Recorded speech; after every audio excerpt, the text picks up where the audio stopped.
On an old pastoral map, the Australian Agricultural Company looks like lines, names, and empty country. In reality, it began with a 1 million acre grant around Port Stephens, then carried its name through wool, coal, inland estates, northern cattle stations, and modern beef. It was never old money in the mansion and family sense. AACo's power was quieter: land, labour, distance, records, and control that outlasted the world that created it. Many Australians know the banks, supermarkets, airlines, and mining giants. Far fewer know this company's deeper place in the story of Australian land. Beneath the cattle and company records were station workers, miners, Aboriginal workers, convict labourers, and rural communities. AACo did not vanish. It adapted, and that survival is the harder story. The company measured in acres before it was measured in profit. Before AACo had cattle stations, coal pits, inland estates, or a modern corporate identity, it had the oldest and most forceful kind of Australian business power: land written into a company plan. That is where the story begins. Not with a shopfront. Not with a family brand. Not with a product sitting in Australian homes. The Australian Agricultural Company began as an institutional project, created to turn colonial land into export wealth on a scale most businesses could never imagine. In 1824, the company was formed through a London-backed structure linked to the ambitions of men who saw New South Wales as more than a distant colony. They saw land that could be measured, stocked, managed, improved, and connected to markets far beyond Australia. The early purpose was fine-wooled sheep. The plan was to raise wool in New South Wales and send it into the London market, where distance could become money. That sounds like agriculture. It was more than that. From the start, AACo was built around control. Control of land. Control of labour. Control of stock. Control of supply. Control of the route between Australian country and overseas demand. Its strongest early proof was the grant around Port Stephens. 1 million acres. For a company still trying to prove what it could do on Australian soil, that was an extraordinary beginning. The grant gave AACo a size and authority most companies spend generations trying to build. Before there were working stations, before roads and stores had been properly organised, before the company understood the full difficulty of the land itself, the map already made it look powerful. That is the strange nature of old Australian land power. It could appear settled before it was practical. It could look permanent before anyone knew whether the country, the labour, the climate, and the livestock would support the plan. The connection to John MacArthur Jr. belongs in this beginning, though it should not turn the story into a family dynasty tale. The MacArthur name was tied to the early world of colonial wool ambition, and AACo emerged from that network of pastoral thinking, British capital, and colonial opportunity. Yet AACo was not old money in the way a retail family, media family, or brewing family might be. No single household surname carried the whole story. AACo's old money character was colder and more structural. It came through land grants, directors, appointed agents, company records, access to capital, and decisions made across distance. A family dynasty gives a viewer people to follow. AACo gives something harder: a system. That system reveals how power could be built without a famous family face on the front of the building. The company's influence came from access to land, to colonial authority, to British investment, and to markets beyond the colony. It was old power through paperwork, acres, and institutions. The early business purpose was direct enough: improve fine-wooled sheep, produce wool for export, use Australian land to supply a market that wanted fibre. Yet every part of that promise depended on work that could not be solved in a London meeting. Sheep had to be moved, bred, watched, protected, and shorn. Workers had to be recruited, housed, fed, directed, and supplied. Roads, stores, wharves, and stations had to be created where the company's map had once shown open country. Every acre only mattered if someone could make it productive. Even the company's 2,000-acre connection at Newcastle hinted that its reach would not remain neatly inside sheep and wool.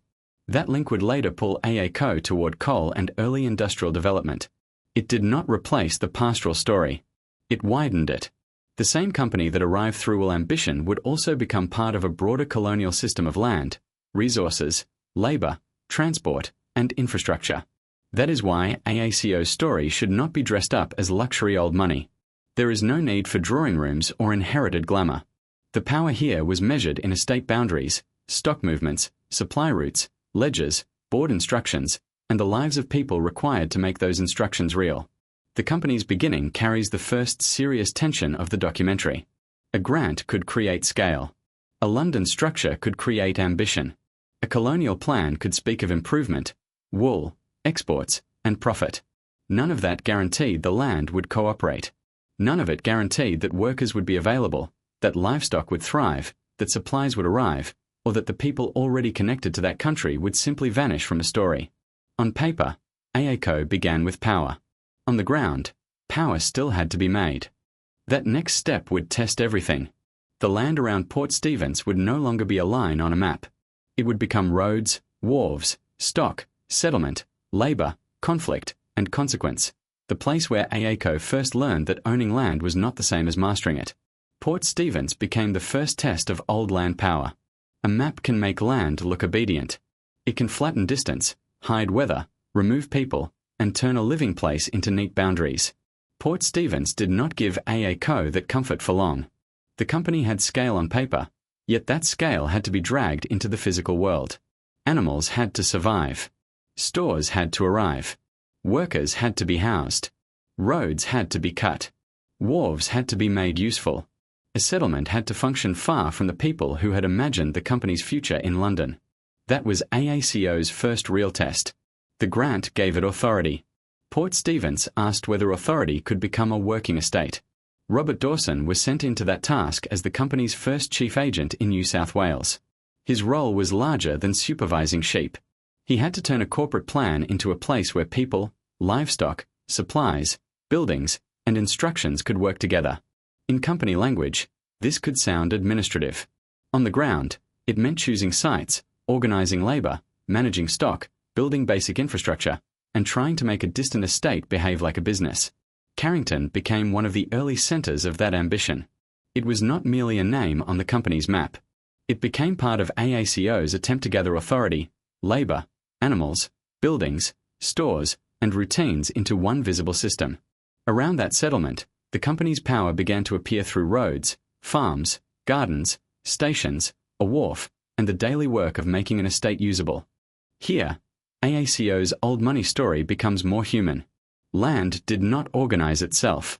Wool did not move itself. Cattle did not walk neatly into profit. Every instruction from a director, agent, or committee had to pass through hands, backs, tools, animals, weather, and distance. The early estate depended on managers, labourers, skilled hands, recruited workers, and people able to build, dig, carry, fence, tend, repair, and endure. Those workers were not decorative figures around the real story. They were the reason the company's map began to mean something. Convict labour formed part of the early Port Stephens system. That fact should be stated plainly. It does not need dramatic language. It already shows enough.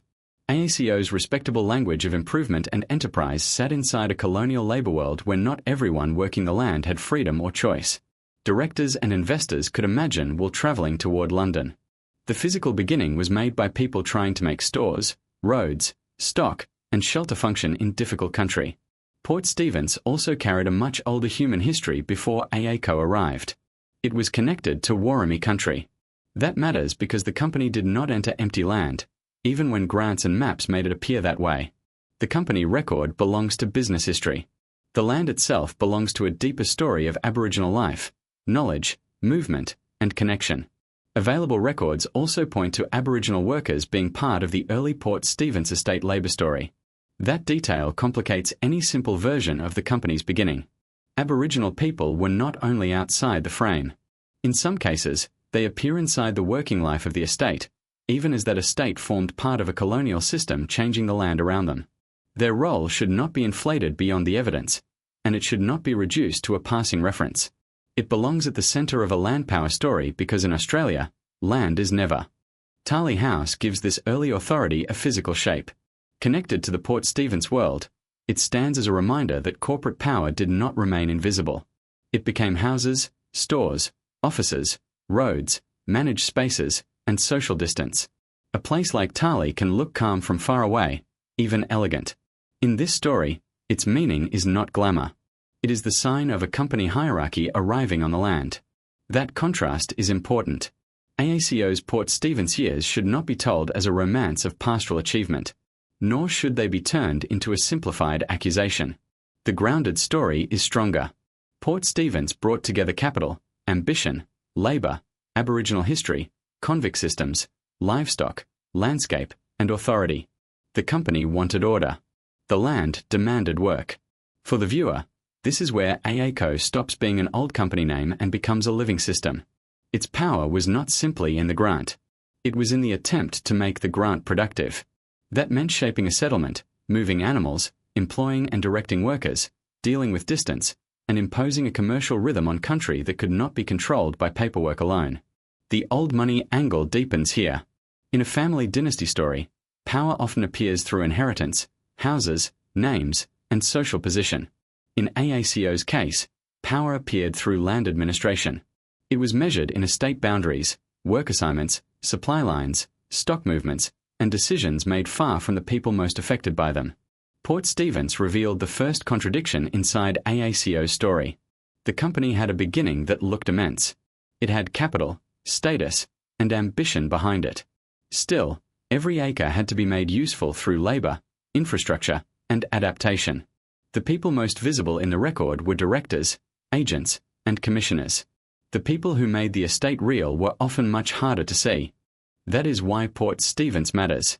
It proves that old land power was never only about owning land. It was about what had to happen after ownership was written down. Once the first estate began to take shape, AACo's ambitions did not stay inside sheep paddocks and wool plans. The same company that came to Port Stephens for pastoral wealth would soon be pulled toward another kind of colonial power, one buried underground and tied to the industrial future of New South Wales. Wool was only the beginning. AACo had come to Port Stephens with wool in mind, yet land rarely stays inside the first plan drawn for it. The early commercial promise was clear: raise fine-wooled sheep, improve the flock, produce wool, and send that wool into a market waiting beyond the colony. It sounded orderly. It sounded respectable. It gave the company a clean identity in a young pastoral economy where wool could turn distance into value. The same structure that made wool possible also opened the door to something wider. AACo had land. It had official backing.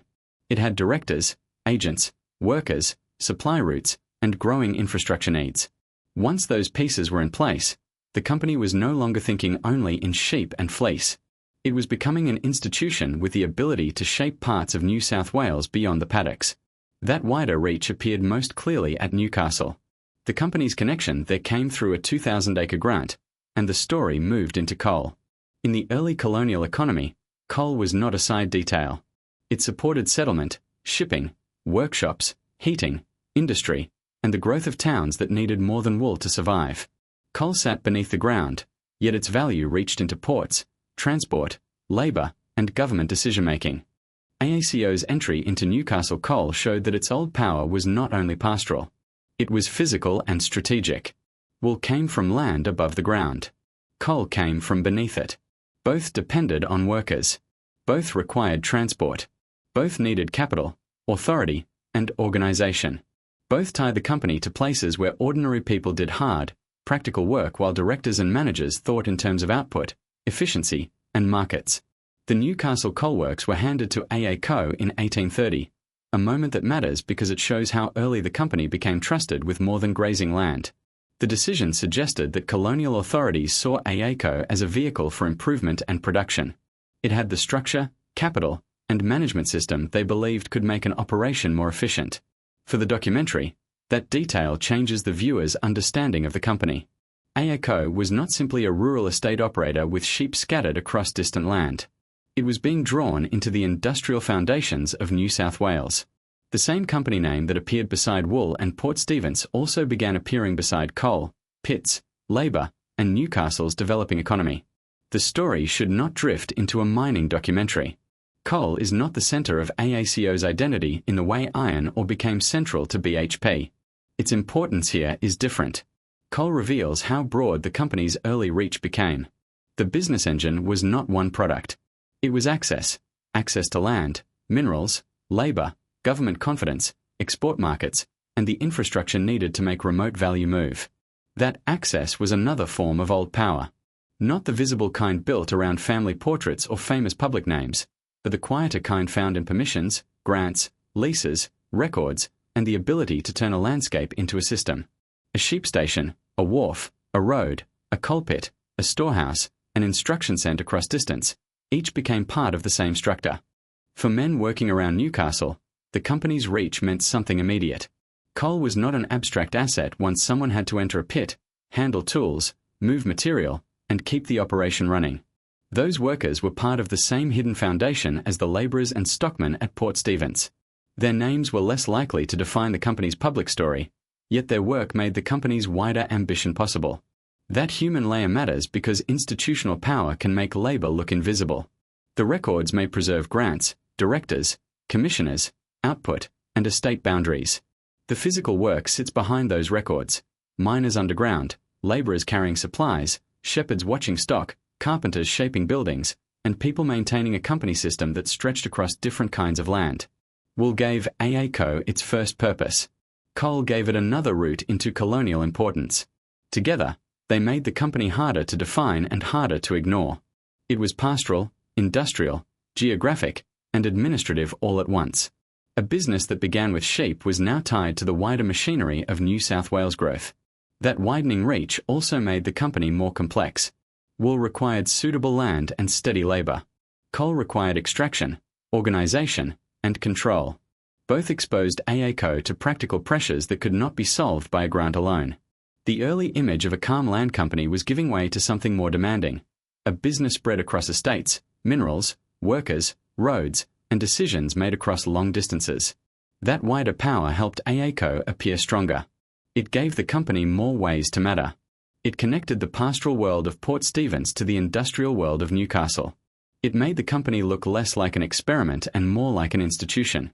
Institutions do not remain powerful through one place alone.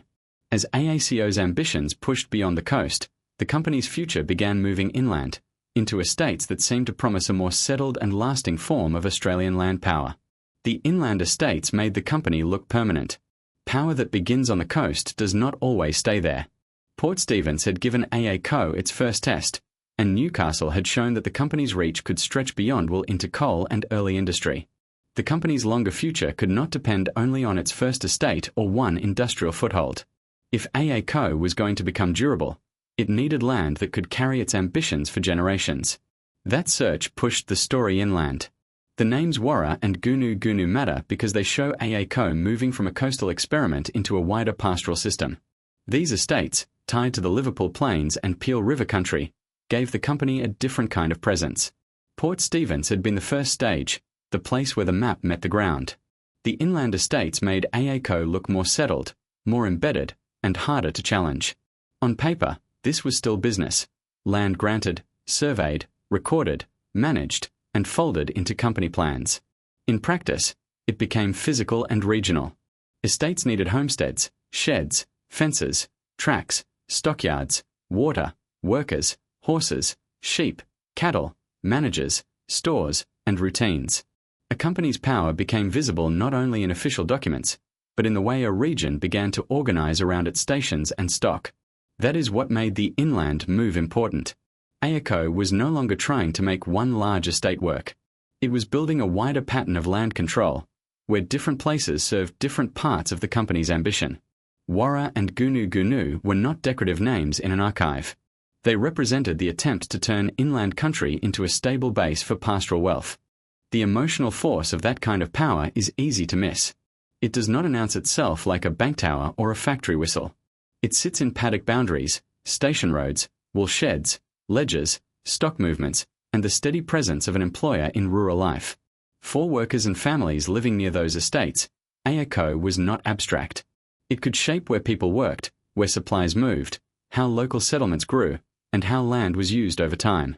That is the quieter face of Australian old money. Not luxury, not social gossip, not a famous family name over a city building. Here, old power meant land held long enough to affect routines. It meant a company could outlast seasons, managers, and individual workers while the estate remained part of the region's structure. Authority appeared in decisions about stock, labour, buildings, access, and production, the practical details that turned landscape into business. Goonoo Goonoo gives the story a strong image of permanence. Available records describe it not simply as a property, but as a working estate centre, with buildings, workers, activity, and a community rhythm tied to the company's needs. Used carefully, that image explains why AACo could seem so established. A station with people, infrastructure, and long-term purpose feels different from land waiting on a map. It feels rooted. Warra gives a similar impression of scale and continuity. The Liverpool Plains were not a side note in the company's story. They offered another inland setting where pastoral power could be extended, managed, and made productive. Together, these estates helped AACo move away from the uncertainty of one early base and toward a broader regional presence. Still, permanence can deceive. Large estates often look strongest before the pressures around them become visible. The very things that made AACo appear settled also made it exposed. A company built around land needed land policy to remain favourable. A business dependent on labour needed workers to be available. A pastoral system needed climate, markets, animals, and infrastructure to keep aligning. The estates could make AACo look secure. Security in rural Australia was never automatic. That tension keeps the story honest. The inland estates were not simple proof of triumph. They were proof of ambition, organisation, and reach. They also showed how much AACo had to hold together. Every property carried costs. Every station required labour. Every fence, shed, road, and stock route had to be maintained. A company could hold vast land and still face pressure from the land itself, from government policy, from labour movements, and from changing ideas about who should have access to rural country. For ordinary workers, the company's stability could mean employment, routine, skill, and connection to place. For regional communities, a large estate could become part of local identity. The sound of stock moving, the activity around a woolshed, the work of maintaining fences and buildings, the supply of goods, the movement of people. These were the human signs of a company becoming embedded. The people doing that work should not be confused with the directors or investors who shape strategy from above. The skill and endurance of workers made the estate system function. The larger decisions belonged to those who controlled the company. That separation matters. In old money stories, the records often preserve the names of owners, agents, commissioners, and estates. They do not always preserve the full human weight beneath them. AACo's inland expansion has to be read through both layers, the company's growing power and the people whose daily work turned that power into something visible. By this stage, AACo had become harder to describe in simple terms. It was a wool company, a land company, a coal operator, a regional employer, and an institution with roots across different parts of New South Wales. The inland estates gave it the look of permanence, the kind of presence that could make a company seem almost part of the landscape itself. That appearance would prove powerful.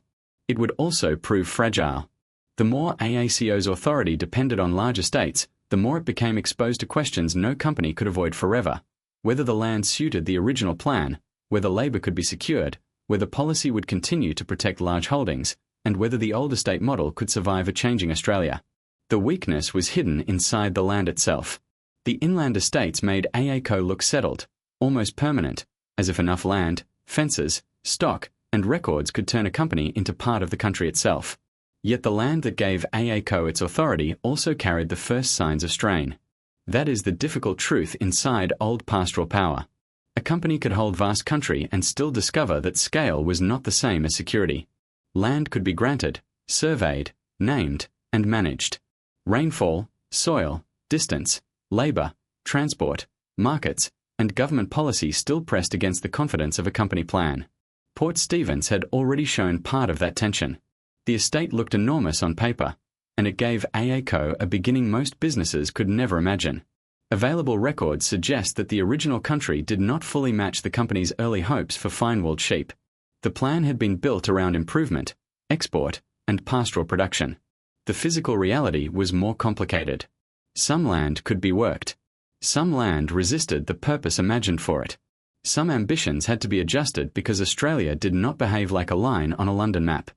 That did not make AACo weak overnight. It made the company adaptive. It also revealed a pattern that would follow the business for decades. Old land power always depended on more than ownership. A pastoral company needed workers as much as it needed acres. Shepherds, stockmen, labourers, mechanics, miners, builders, teamsters, and station hands were not background figures. They were the working system beneath the company's name. Without them, land was only a holding. With them, land could become wool, cattle, coal, roads, buildings, and income.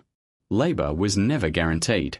A company could recruit workers, direct workers, and build routines around workers, while broader forces still pulled people away. In the middle of the 19th century, the gold rushes changed labor conditions across the colonies.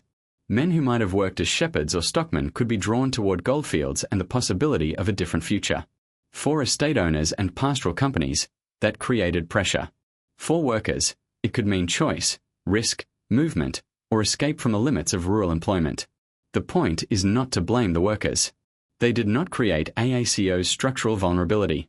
Their movement exposed how dependent the company was on labor that could not be treated as permanently fixed to the land. That dependence reached into the daily rhythm of station life. Sheep and cattle had to be watched, moved, watered, protected, counted, shorn, bred, and transported. Fences needed repair. Buildings needed maintenance. Supplies had to travel long distances. The larger the estate, the more complex the system became. Old money power may have looked calm in the records. Its stability rested on countless practical tasks carried out far from the names preserved in board minutes. Policy added another pressure. Large estates could seem secure when first granted or assembled, especially when a company had the backing, status, and structure AACo carried.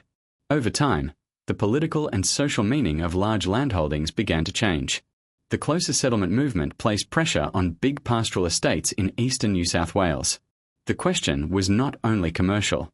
It was also about who should have access to land, how rural settlement should develop, and whether huge holdings should remain intact while other settlers sought smaller farms and livelihoods. For AACo, this cut directly into the old estate model. Goonoo and Warra had helped make the company look embedded inland. They had given the business a sense of scale beyond Port Stephens, a feeling that land power could stretch across generations. Government resumptions in 1909 and 1910 showed that even long-held estates could be reshaped by public policy. Land that seemed part of a company's permanent structure could be broken into a different future. That moment matters because it shows the difference between owning land and controlling history. AACo had built influence through land. It had managed estates, workers, stock, roads, buildings, and production systems. Still, the company operated inside a changing Australia. Governments, settlers, labour markets, transport routes, commodity demand, and public expectations all had the power to change the conditions under which land could be held and used. The company could be old, respected, and deeply rooted in pastoral history. It still had to respond when the world around large estates began shifting. The weakness was not one mistake. It was not one bad manager, one failed decision, or one dramatic fall. It was a chain of pressures forming inside the model that had made AACo strong. Land gave the company scale. Scale created management burden. Wool gave the company purpose. Wool depended on suitable country and reliable labour. Estates gave the company permanence. Permanence could invite pressure from people and governments who wanted land used differently. Distance gave the company room to grow. Distance made every instruction, supply route, and labour need harder to manage. That is why AACo's story cannot be told as a clean triumph of pastoral ambition. The company's early authority was real. Its estates mattered. Its influence reached into wool, coal, inland regions, workers, and settlement. Alongside that strength sat a more fragile truth. A land company is always negotiating with the land, the labour market, the state, and the country's changing idea of itself. For ordinary people, these pressures were not abstract. A shift in land policy could change where work existed. A labour shortage could stretch the demands placed on those who remained. A resumed estate could alter local routines, settlement patterns, and the future of land that families and workers had known through one employer or one pastoral system. The boardroom language may have been about efficiency, property, or strategy. On the ground, change arrived through fences, paddocks, wages, roads, and the slow rearrangement of rural life. By the early 20th century, the old New South Wales estate model no longer carried the same certainty. AACo had not vanished. Its name had not lost force. Its records, experience, and capital still mattered. The company's answer would not be simple retreat. The pressure inside the land pushed the business toward a different geography, a different kind of pastoral scale, and a new version of survival that would carry the company far beyond the country where its first ambitions had been tested. when the old New South Wales model began moving north. Pressure does not always end a company. Sometimes it changes the direction of its map. For AACo, the old New South Wales estate world had given the company scale, identity, and authority. Port Stephens had been the first test. Newcastle had widened the company's reach. Warra and Goonoo Goonoo had made the business look settled inland, as if pastoral power could hold its shape across generations. Then the ground beneath that model began to shift. The older estate system in New South Wales had carried the company for decades, yet it could no longer answer every pressure placed on it. Land policy was changing. Labor was not as predictable as the company needed it to be. The great estates that once looked like proof of permanence were now exposed to a different Australian future, one where large landholdings faced closer settlement, government intervention, and new expectations about how rural country should be used. AACo's response was movement. The company began leaning toward a different kind of pastoral future, one that stretched away from the old New South Wales base and into the vast cattle country of Queensland and the Northern Territory. That shift did not happen in one dramatic moment. It came through decisions, pressures, and adjustments. The old woolland estate world was losing some of its certainty, and cattle offered another path. The First World War added pressure to an already changing model. Labour shortages, especially around wool production, made the older system harder to sustain. Sheep and wool required a particular rhythm of work: watching, mustering, shearing, handling, transport, and seasonal labour. When labour became harder to secure, the company had to think more carefully about what kind of pastoral business could survive the next era. Cattle did not remove every difficulty. They still needed workers, water, fences, yards, transport, management, and capital. They still tied the company to climate, distance, and markets. Yet cattle could fit the wider northern pastoral landscape in a way that helped AACo reimagine its future. The company had begun as a wool enterprise with enormous land ambition. Now survival increasingly depended on changing both geography and purpose. Headingley Station in Queensland became part of that turn in 1916. Avon Downs in the Northern Territory followed in 1921. These were not just property names added to a company list. They represented a movement away from the older southern estate identity and toward another version of land power: larger distances, harsher country, cattle scale, and a business model less tied to the original New South Wales pastoral world. That movement north matters because it shows the central truth of AACo's survival. The company did not keep power by staying exactly the same. It kept power by carrying its old structure into new country. Old Australian land power could adapt. It could sell, acquire, shift, reorganize, and rename its priorities while keeping institutional memory intact. The same name that had begun around Port Stephens could now stretch across very different country. The map changed. The method changed. The company continued. For workers, the shift meant a different kind of labour story. The world of inland estates and wool sheds did not simply repeat itself in northern cattle country. Station work demanded endurance, skill, isolation, and deep knowledge of animals, weather, water, and distance. The people who made that system work were not decorative figures in a pastoral image. They carried the daily burden of a company adapting to country that could be unforgiving. The shift also changed the emotional shape of the story. Earlier, AACo's power had been tied to estates that could look settled and almost village-like. In the north, the image becomes wider and more exposed. Cattle moving across open country, station tracks running through heat and dust, managers and workers trying to make production possible across distances that could humble any boardroom plan. That is where the old money angle becomes sharper. A family dynasty might survive through inheritance, marriage, property, or philanthropy. AACo survived through institutional movement. It moved power from one landscape into another. It carried capital, experience, records, and corporate authority into new pastoral country, then reshaped itself around cattle rather than clinging only to wool. There is a danger in making that sound too smooth. The company's shift north should not be treated like a clean strategy drawn perfectly in advance. It was an adaptation shaped by pressure. Earlier land limits, labour strain, policy change, and the weakening of the old estate model all helped make the move necessary. AACo did not abandon its past in one clean break. It slowly changed the balance of its future. That makes the company more interesting than a simple rise and fall story. A collapse gives the viewer a clear ending. AACo refuses that kind of neatness.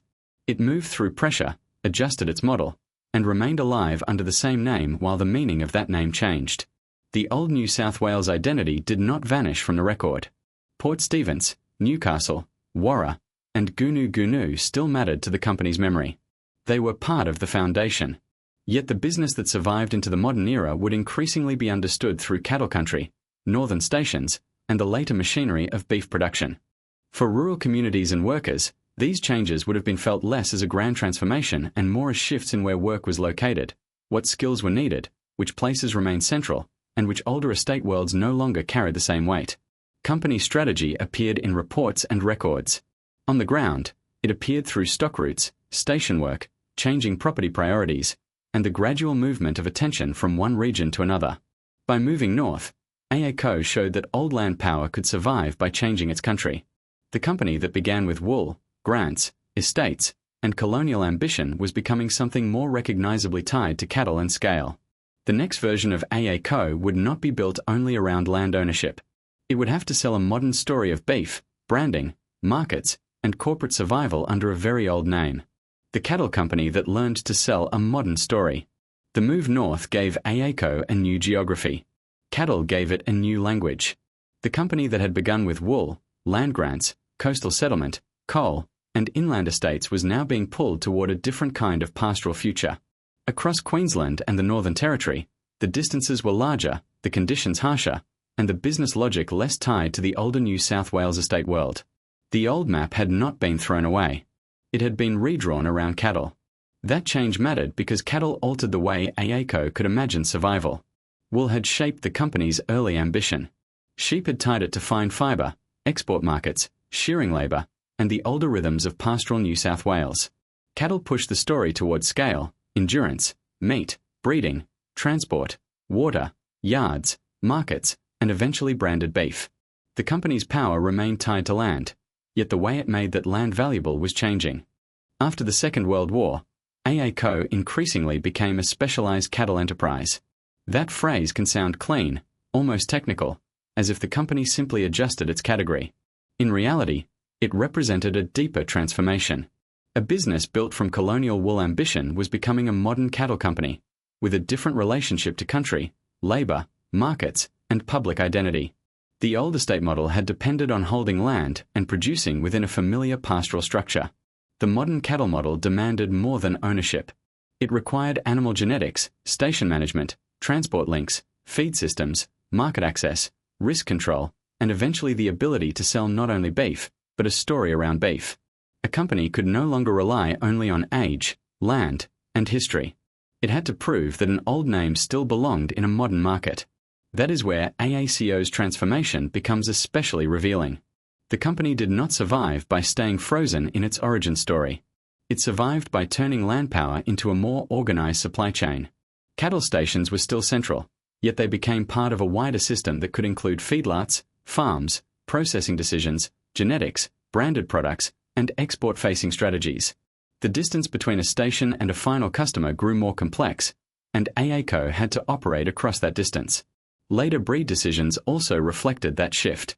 The introduction of cattle such as Santa Gertrudis and Brahman, where used in the company's story, should not be treated as a livestock footnote.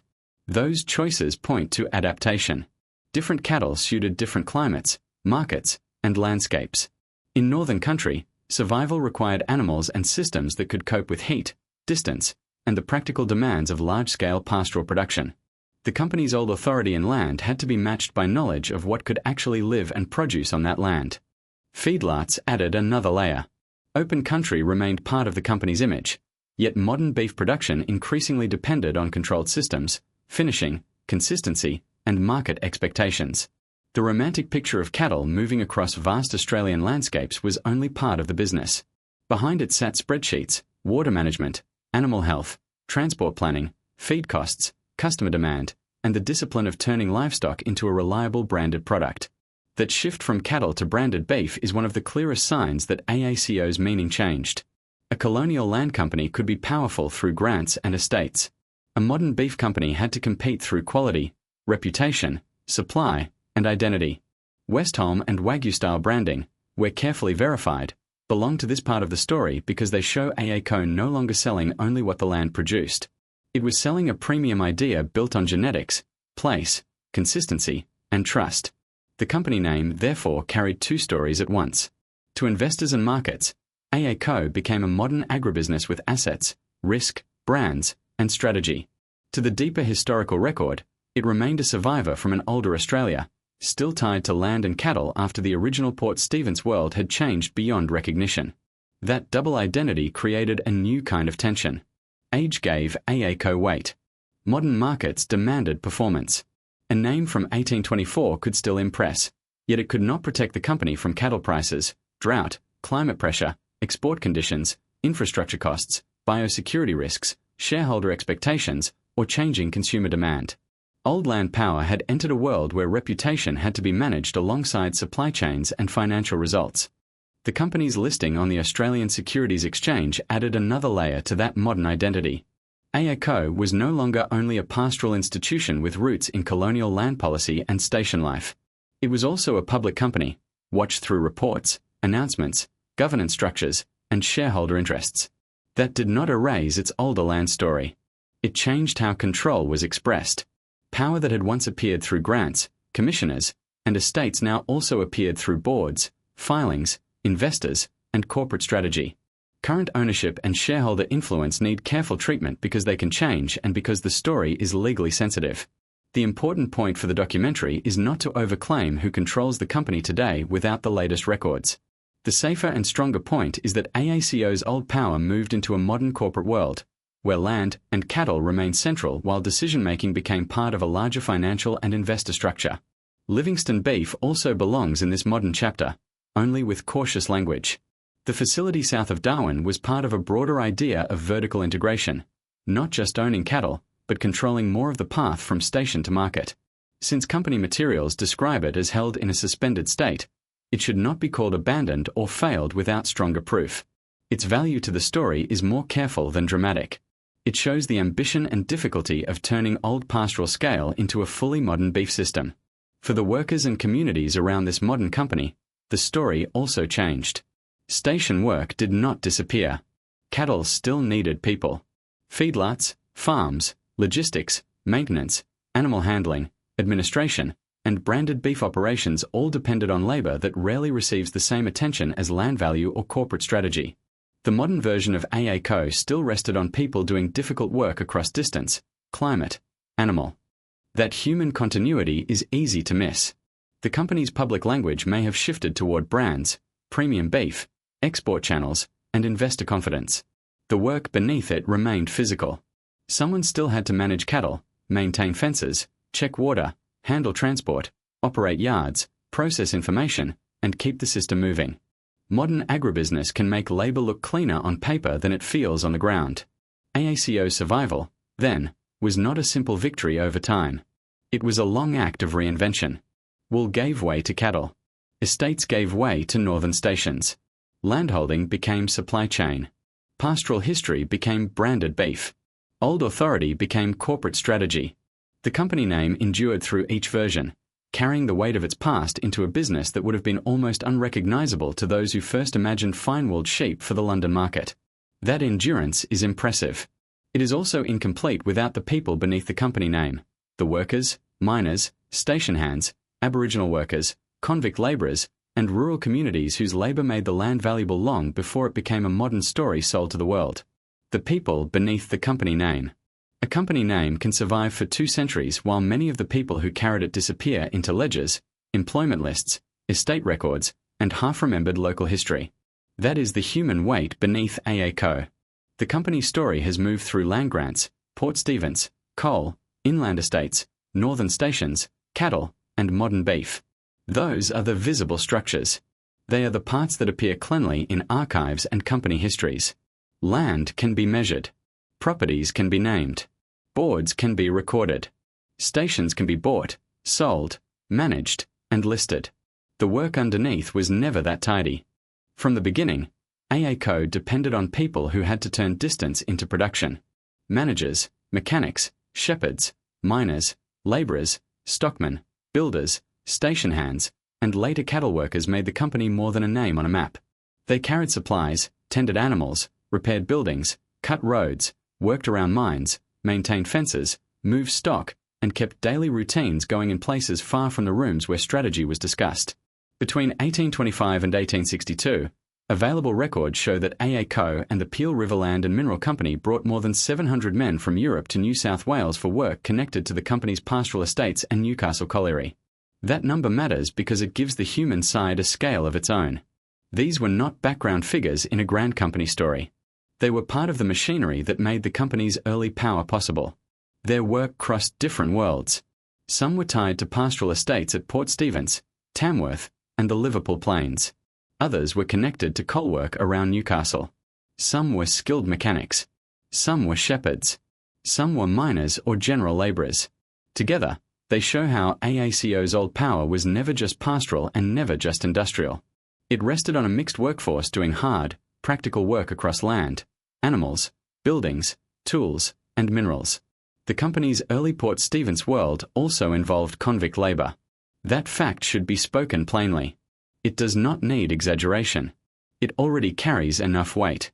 Convict labour shows how the company's respectable language of improvement, wool production, and estate development sat inside a colonial labour system where not everyone working the land had the same freedom, bargaining power, or choice. For the people doing that work, the company was not an abstract institution.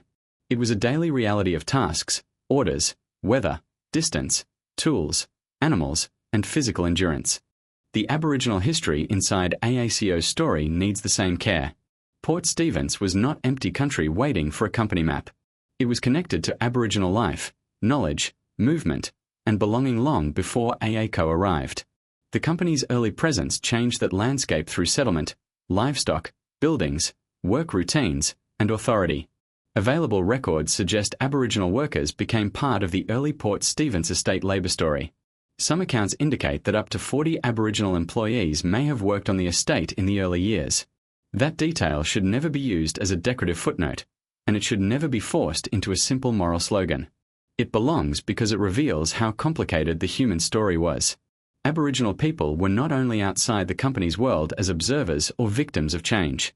In some cases, they appear inside its working life, even as that working life was bound to a colonial system that was transforming their country. That is the harder balance this documentary has to hold. AACo's records help preserve parts of the story. They also reflect the priorities of the company that kept them. The names of directors, commissioners, agents, estates, and properties often appear more clearly than the full experience of people who worked, adapted, endured, or were displaced around those systems. Coal workers add another layer.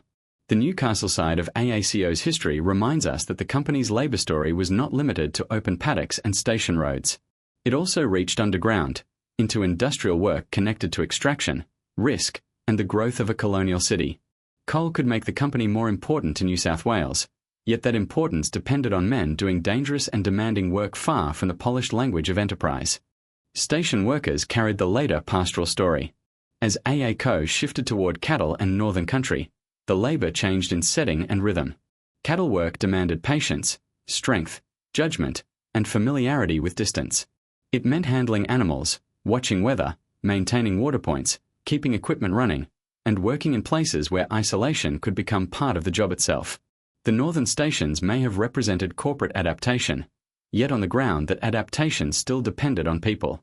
Rural communities sat around these systems in different ways. A large estate or station could shape where work existed, where supplies moved, where families settled, and how local routines formed. The company's presence might bring employment and infrastructure.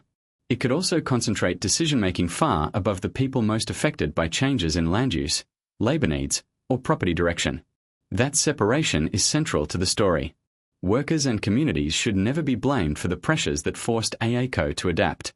They did not decide the company's land strategy. They did not create the old estate model. They did not control government policy, shareholder interests, or board decisions. Their role was more immediate and more physical. They made the systems function. Old money stories often focus on those who own, govern, inherit, invest, or decide. AACo asks us to look at those who carried. The people beneath the company name were not always remembered in the same way as the company itself, yet their work gave the company its practical life. Without them, Port Stephens remained lines on map. Newcastle coal remained underground.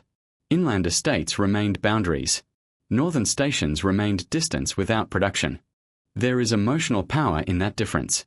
A company can survive in archives, annual reports, and corporate names. Workers survive more often through scattered records, local memory, family stories, occupational traces, and the physical places where their labor happened.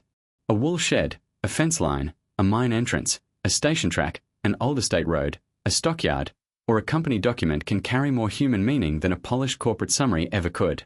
The story does not need invented tears or dramatic final scenes. The facts are enough. AACo's old land power was built through labor that was often less visible than the land itself. Recruited workers, convict laborers, Aboriginal workers, miners, shepherds, stockmen, mechanics, and rural families all form part of the company's deeper history. By bringing them back into view, the documentary changes shape. It is no longer only a story of how a company gained land, shifted regions, and survived modern markets. It becomes a story of how power was made real by people whose names were easier to lose than the company name. And once that human foundation is visible, the final question becomes sharper. After 2 centuries of land, labor, records, and reinvention, what actually remains, and whose memory is still carried by the places AACo left behind? What survived was not the same power that began. Survival can look like victory until you ask what had to change for it to happen. AACo did not disappear into a closed factory gate, a vanished shopfront, or a forgotten brand name. Its story is more difficult than that. The company survived. The name endured. The business kept moving through new forms of land, cattle, markets, records, and corporate structure. Yet the power that survived was not the same power that began around Port Stephens. That is what makes the ending so important. A collapse story gives viewers a clear ruin to look at. AACo leaves something more complicated, a company still operating under an old name, while the world that created that name has changed almost beyond recognition. The first AACo was built around land grants, wool ambition, British-backed capital, colonial authority, and the hope that New South Wales could be turned into a profitable pastoral machine. Its early world was Port Stephens, Carrington, Tarlee, Newcastle, Warra, Goonoo Goonoo, stock, coal, workers, wharves, roads, and estate records. That world gave the company its original shape. The modern AACo carries the same name through a different system. It is tied to cattle and beef, northern stations, feedlots, branded products, export markets, corporate filings, and shareholder expectations. The old land power did not vanish. It moved into another language. That shift is easy to misunderstand. The company's survival does not mean nothing was lost. It means the loss was not simple. The original Port Stephens estate world did not remain intact. The old New South Wales model weakened. The company's centre of gravity moved. The business that began with fine-wooled sheep and colonial land ambition became a cattle and beef enterprise shaped by modern markets. What survived first was the name. Australian Agricultural Company. A name old enough to carry the memory of land grants and early pastoral planning, yet still attached to a living company. Names like that can become strange containers. They hold history, reputation, strategy, and memory all at once. A viewer can hear the name today and think of modern cattle, while the records behind it point back to sheep, coal, convict labour, Aboriginal workers, estate settlements, and decisions made across oceans. The archives may be the clearest proof of that continuity. AACo's records preserve a business history that stretches across wool, coal, cattle, land, workers, and changing Australian regions. In those documents, the company survives in another form: maps, letters, ledgers, station records, plans, instructions, photographs, and traces of people whose labour made the company real. The archive does not make the story neat. It makes the story harder to ignore. Tarlee House carries another kind of memory. Linked to the Port Stephens world, it gives the story a physical place where early company authority can still be imagined. It is not important because it offers glamour. It matters because it shows how corporate power took form on the land. A house, an estate, a settlement, a road, a wharf, a station record. These were the physical marks of a company trying to turn a huge grant into a working system.